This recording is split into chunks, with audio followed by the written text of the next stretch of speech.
Why do you get so upset by people who believe in God, Richard? I don't really get that upset. I mean, I'm a passionate believer in the truth, and the truth means the scientific truth about the real world. And so I do get a little bit impatient with people who substitute beliefs which are not based upon evidence, not based upon any reasonable view of what might be true about the real world, but are based instead on tradition and holy books and authority and revelation, things like that. When did you become an atheist? Because you actually went to an Anglican school. Most people in England in my generation went to Anglican schools, and I was no exception. I suppose I started to get uneasy about it at the age of about 9, when I realized there are lots of different religions. They can't all be right. It was just a pure accident that I happened to be brought up in a Christian country. What do you mean they can't all be right? Because they all believe in one single God, the basic religions, Islam, Judaism and Christianity. But they kill each other, don't they? But they all believe in one supreme concept of God. Hindus believe in millions of gods. Yes, but I meant those three ancient Greeks believe in hundreds of gods and so on. Okay, so at 9 you thought they can't all be true. They can't all be right. I realised it was an accident that I happened to have been brought up in a Christian country.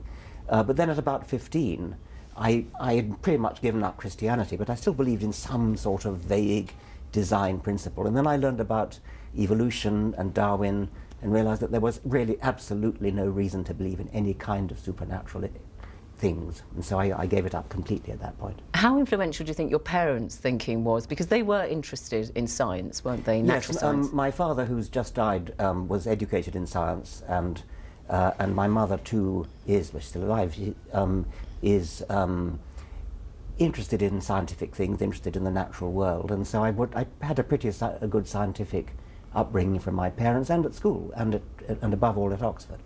And why can't you just leave religion, though, in the sort of private domain? Because there are lots of people all over the world who, one way or another, might be suffering and so on, and they may need the invisible means of support. Yeah. I'd love to leave it in the private domain. The trouble is that isn't what happens, is it?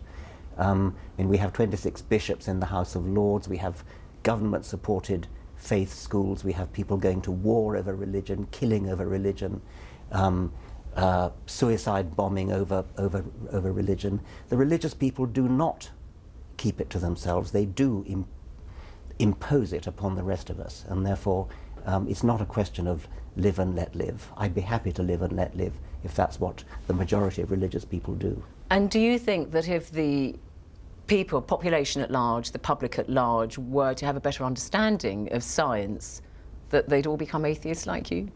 Not all, but a very substantial number would, yes. But why do you think that?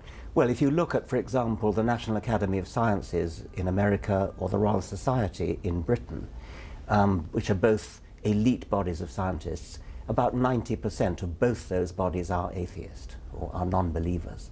And so it looks as though, and there's plenty of other evidence, that the more educated you are in science, the less likely you are to believe in anything supernatural. But there are very eminent scientists. I mean, even here in the UK, say Robert Winston, who is a committed Jew and yet is a scientist. Yeah, ask them very carefully what they believe in.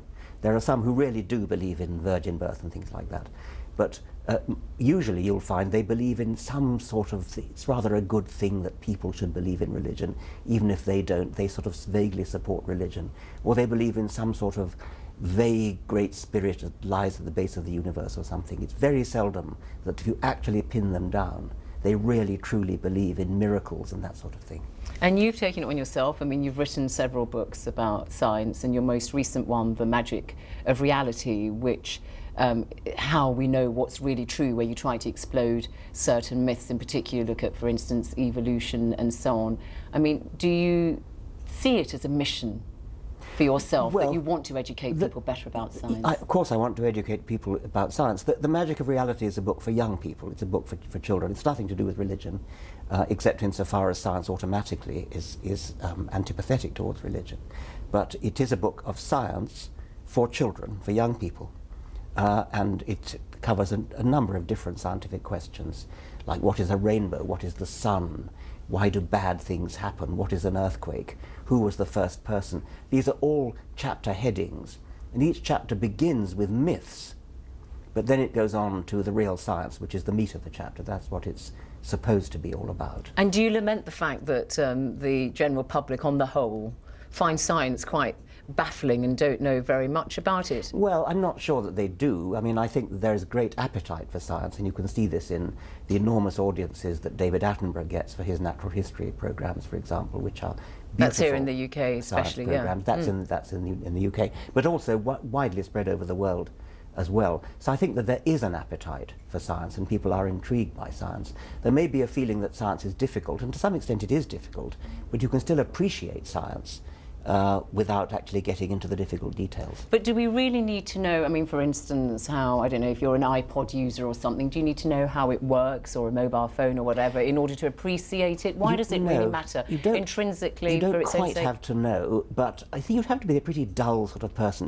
if you weren't a bit curious about how it worked. I mean, if you're using an iPhone, or you're driving a car or flying in a plane or something, anybody of any human spirit has surely got to be a bit curious how it works. OK, well, we'll explore some more questions in a moment. Richard Dawkins, do stay with us. Well, our next guest is also a woman of science, but she turned to politics instead. The Foreign Minister of Bangladesh, Dr. Deepu Moni, studied medicine and public health in her own country, the UK and the US, but politics was in her blood.